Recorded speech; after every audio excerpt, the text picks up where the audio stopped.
nunha ocasión antes vamos a facer entrega unha xa especial dun agasallo pola súa participación neste concerto aos membros de Reino Unido. Aos demais coros non vayan a pensar ustedes que non lles dimos un agasallo, que pasa que lles dimos na recepción que tivemos no Concello porque algúns se tiñan que marchar.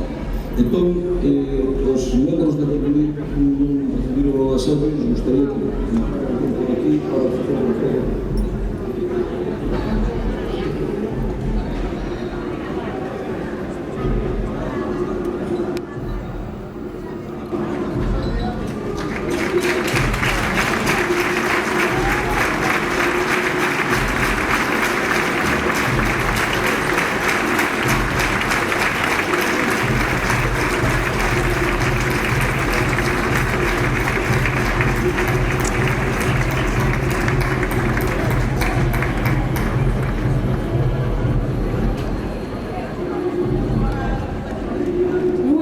Tan importante para nós como esta, na que nos poñemos o punto final os actos do noso centenario, queremos rematar como se rematou o noso primeiro concerto celebrado o 24 de xuño de 1919 no desaparecido San Leopoldo da Rúa do Paseo, co himno galego.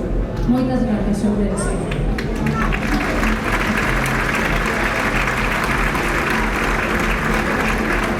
Para a interpretación do himno galego vamos a precisar a súa.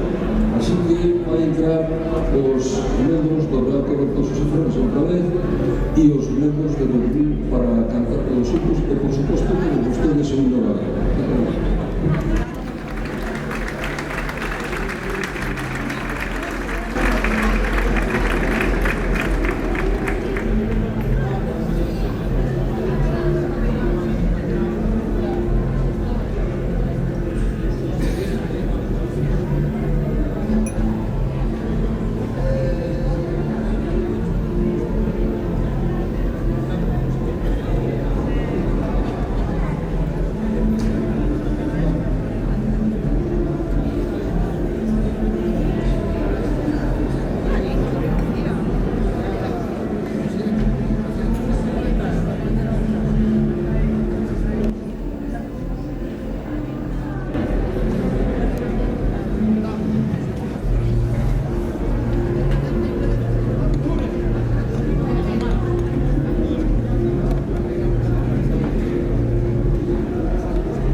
Bueno, pois chegamos ao remate, moitísimas gracias e esperamos velos aquí nos próximo centenario. Sería unha boa señal para ti. Moitas gracias.